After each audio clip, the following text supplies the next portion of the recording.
Advice that I currently give Indigenous students is to be proud of who they are and to wear it and wear it proudly because there has been uh, just a limited amount of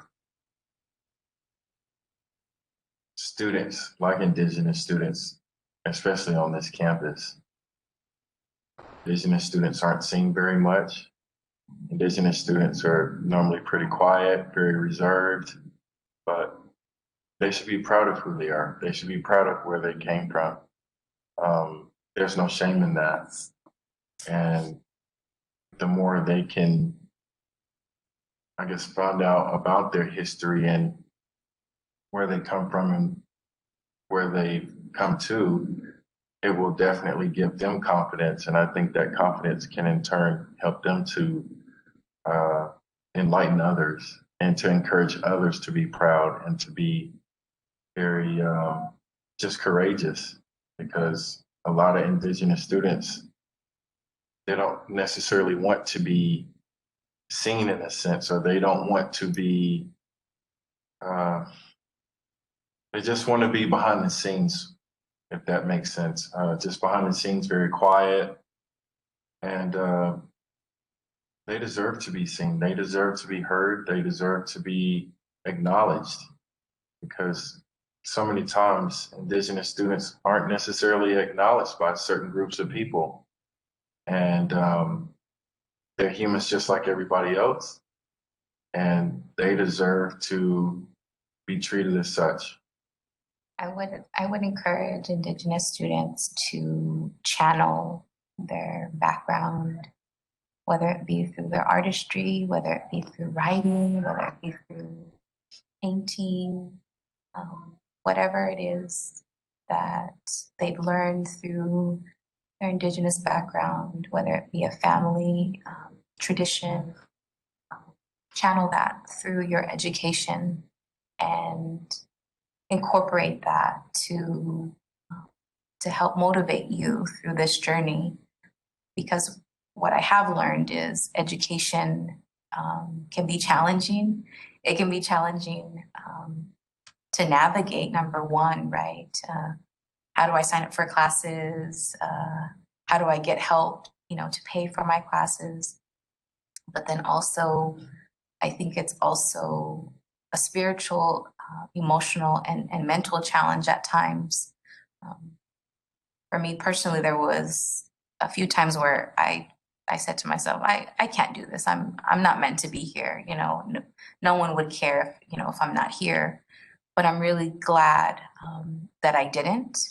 I'm really glad that I pursued my education because now, when I meet with students of Indigenous background, I encourage them to use what was already given to them, what was bestowed to them, and channel that through their education, and use it when you experience those challenging times, whether it be at the end of your semester or the end of your education, and use that to help you through your journey. One is, it's never too late to learn your language, your culture, your tradition. And for me personally, I grew up in the city. I was born and raised in Phoenix, Arizona. And I struggled to understand things that were taught in Navajo, in the Navajo language, things that were said through my grandparents, my mother, my father. There's no way to translation, So in order for me to understand, I had to build that, the language, the understanding what herbs we use, the medicines, and also most importantly, how things are carried on from different perspectives, like medicine men's, medicine woman. And, you just have to be there to learn from these elders to understand the culture, the tradition that they learn so that they can pass it on to the next generation. And for me, I was so lucky to have my parents to, we spent a lot of money on gas traveling back and forth to the Navajo reservation where I'm originally from. Rock Point, Arizona, which is near the Four Corners region. And, you know, when there's something that happens, my parents and my family, maternal and paternal side would, help out, do things that are supposed to be done in a certain way, because that's what we follow, the tradition and the ceremony. And also the language is spoken very often, so you can hear some of the Navajo language being spoken, even with hand gestures that they use to like point something, like, hey, can you, put the water over here, or can you wash dishes? Can you do this, put it this here or there, or just those little simple words, you can pick it up. And that's pretty much how I, understand the language. Every single year, my mom would, little by little, she'll just remove some English words to start talking in Navajo. And that's like, the easiest route for in the household to learn the language, learn the culture at home. And now that, today years old, it's, I'm still learning today too. So that's one advice I want to say, that it's never too late to learn your language, your tradition, your culture. And then the second advice I would give is finish school. Because,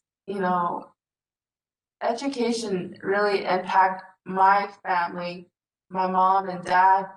My dad, he started a family right after high school. And I have 3 stepbrothers, and we were in a financial debt, I guess. And it really hurt me because my mom was the only person to care for me. And my dad had to pay child support for 3 boys until they all reached 18 years old. And then that was a lesson that my dad always, he said he made a mistake. He shouldn't have had children. He should have finished school.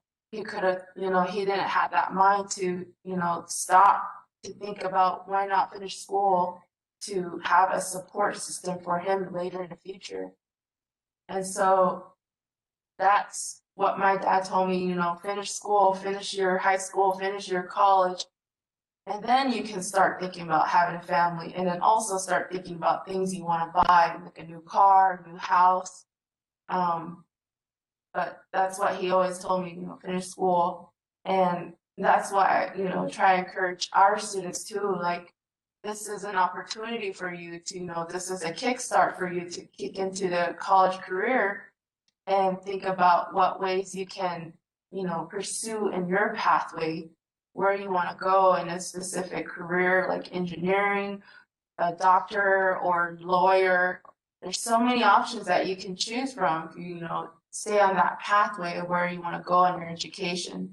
So finish school, and also it's never too late to learn your cultural language. When I went to school, both the Native American students and the Hispanic students, we were hit with a paddle if we spoke our language. And you didn't have to get hit more than once with the paddle with holes on it to know that it hurt, and that speaking your language was not allowed. And it didn't occur to me, the Spanish language stayed because my father encouraged it.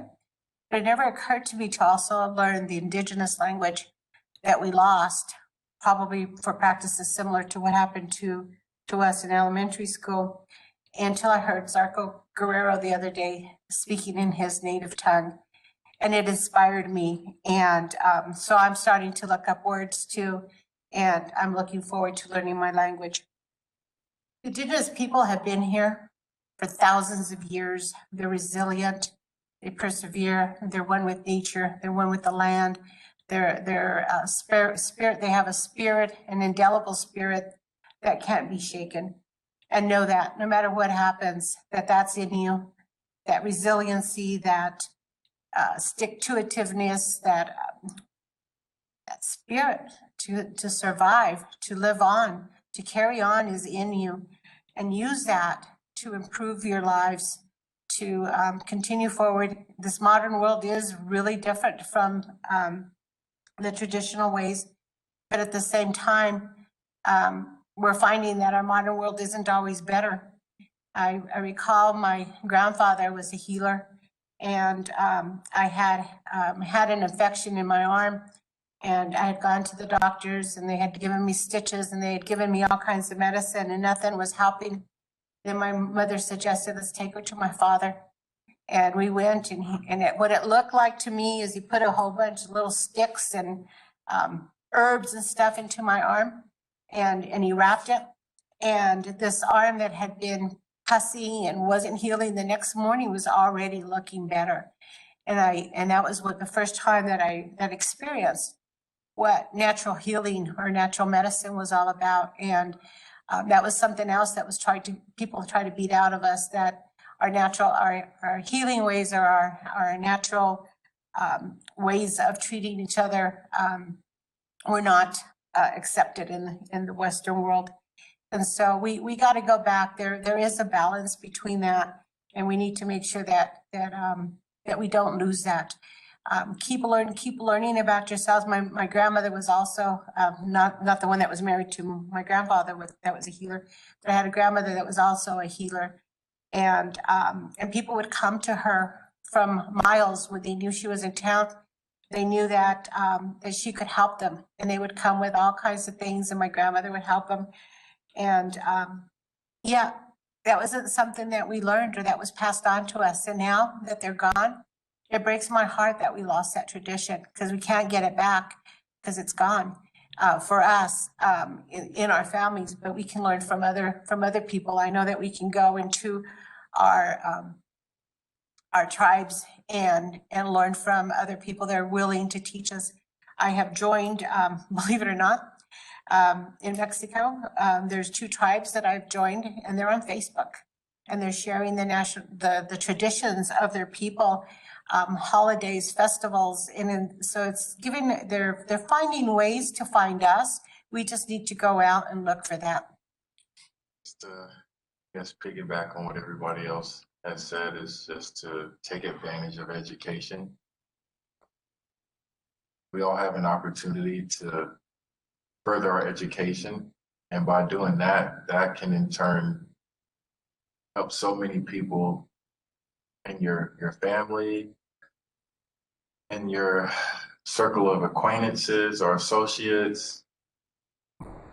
Education is the key to the future, and if you can, somehow, some way, just find it within yourself not to be discouraged or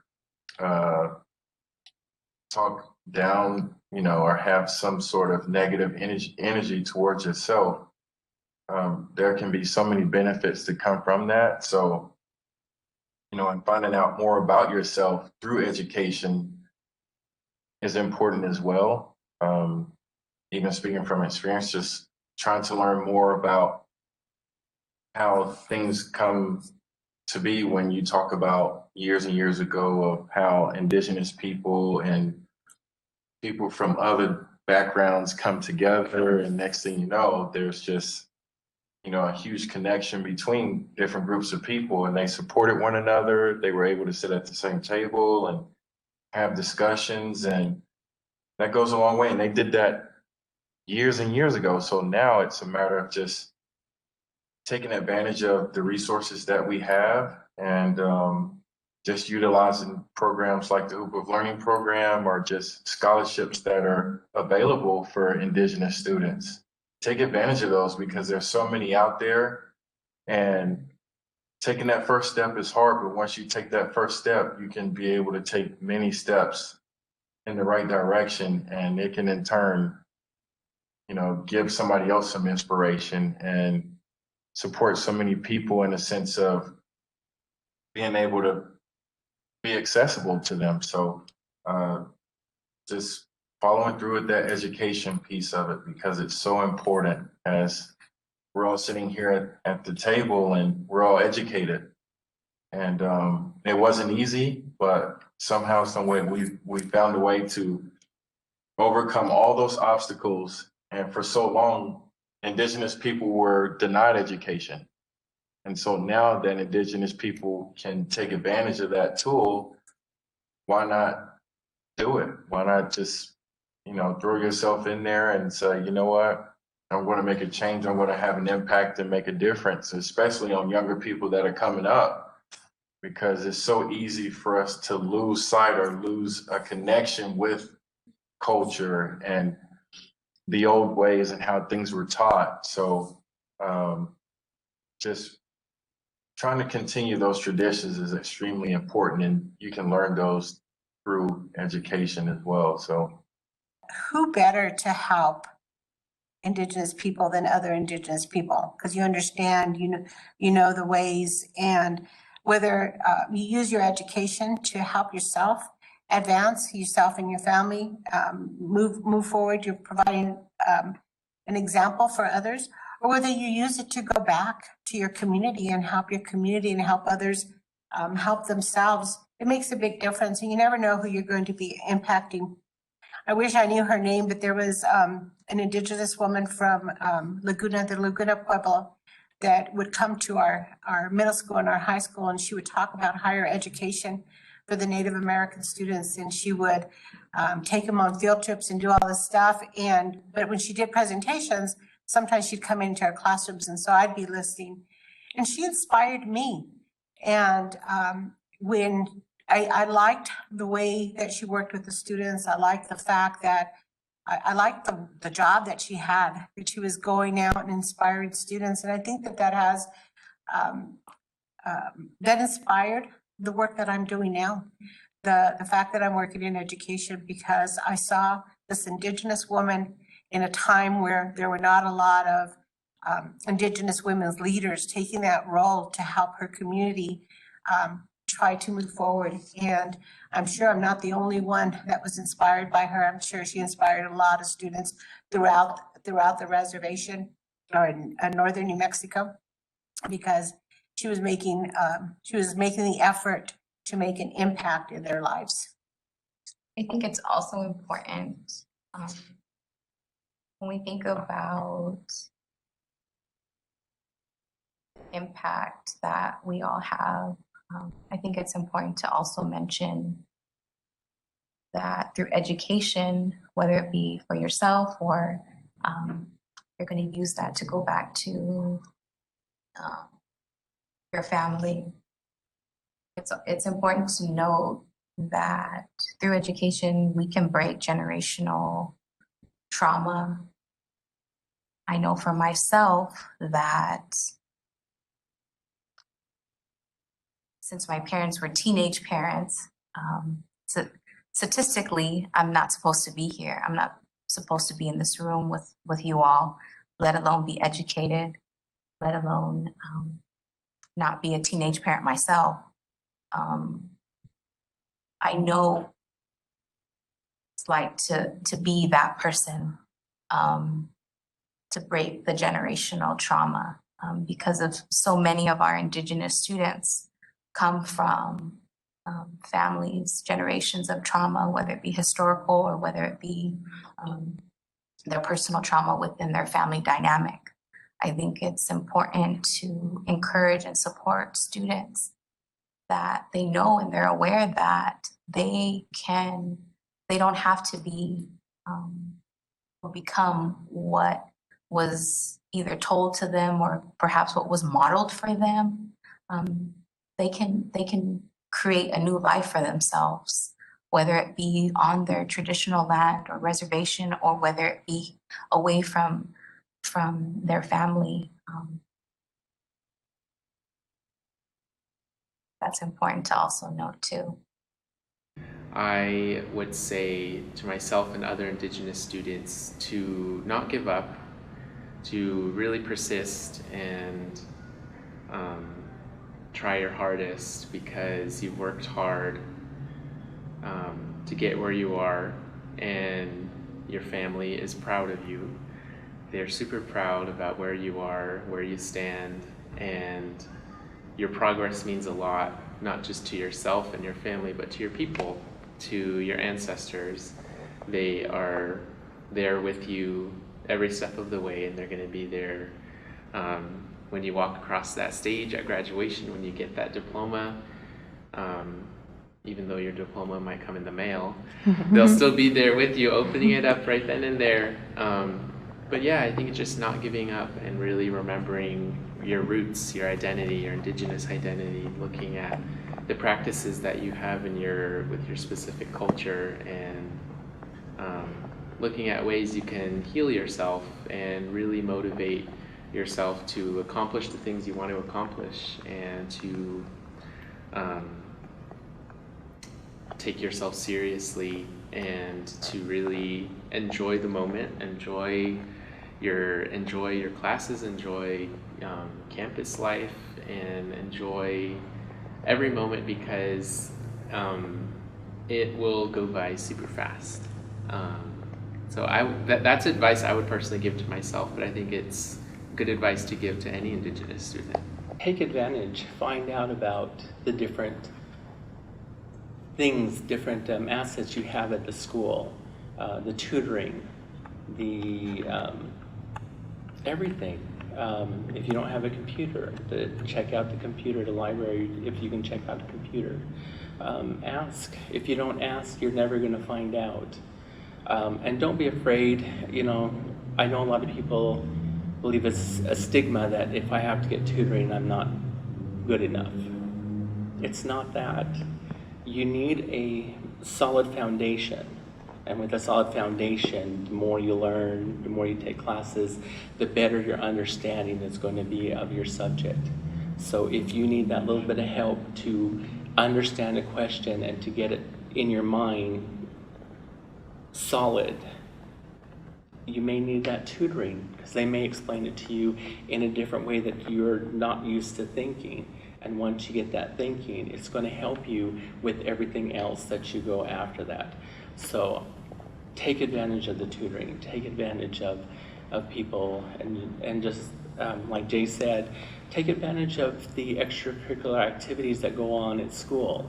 Get to know a lot of the people there. I know a lot of us, not a lot, but some are very cliquish.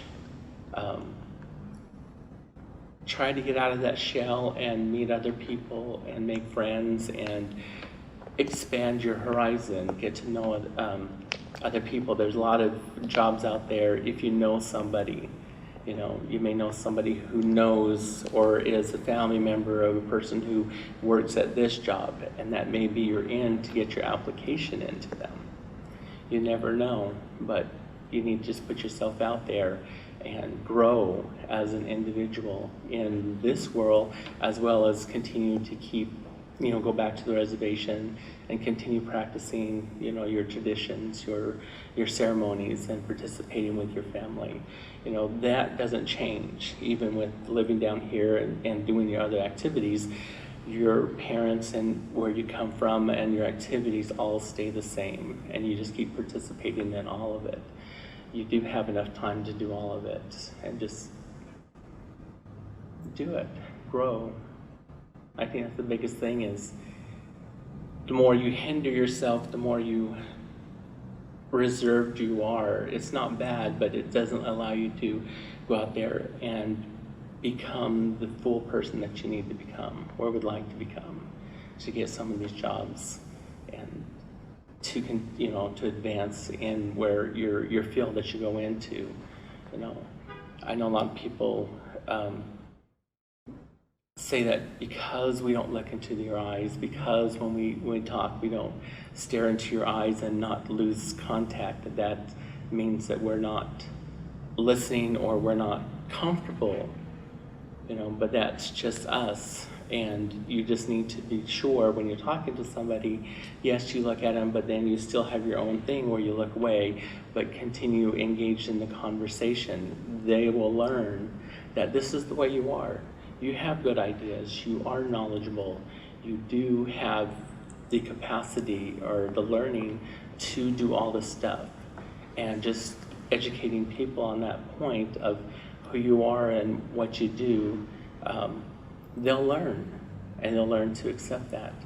Something I've learned through my education, and it's this concept known as like a foot in two worlds. And the way I understand it is, especially as Indigenous people, navigating, quote unquote, the white man's world and navigating this modern society as people, as descendants of people who have been here thousands of years, navigating again this modern world, this modern way of living, and the traditional side. I think there has to be a balance, and when we do have a foot in each world, finding that balance, especially with our Indigenous youth, this younger generation of Indigenous people, I think that that's important, and reaching out again to the resources that you have, especially here at the college and others around you, reaching out to family even. Your family can be a huge support system for you, but again, that might not be something that every student has access to. And I think that is important, especially as a student, to be aware of the things that are available to you to help you succeed and to help you achieve what you're wanting to achieve. And I think even for students who aren't necessarily looking for a career, I think even just seeing what's out there and broadening your understanding and your capacity to understand the human nature, and looking at how you can advance yourself personally. I think that a lot of people that I know, when I was here at PVCC, were just taking classes because they wanted to know more. They genuinely had an interest in wanting to know how to use Microsoft Word. They had a genuine interest in telling stories to kids as a storyteller. And so I think just finding where you fit naturally and looking at how you can apply the skills you're learning to something real. Maybe it's not necessarily a career, maybe it's a hobby that you're interested in. Maybe it's something that you go and apply elsewhere. Maybe you want to start a business, you want to be an entrepreneur. We have a great business program here. So I think just making sure that you're not keeping your mind closed off. I think that that's important, especially as you're navigating these two worlds. Understanding this concept of like growth and development as an individual, but also looking at how you can grow in this modern society, how you can navigate, having the resources readily available to you and how to use them to your advantage, how you can move up and advance academically, personally.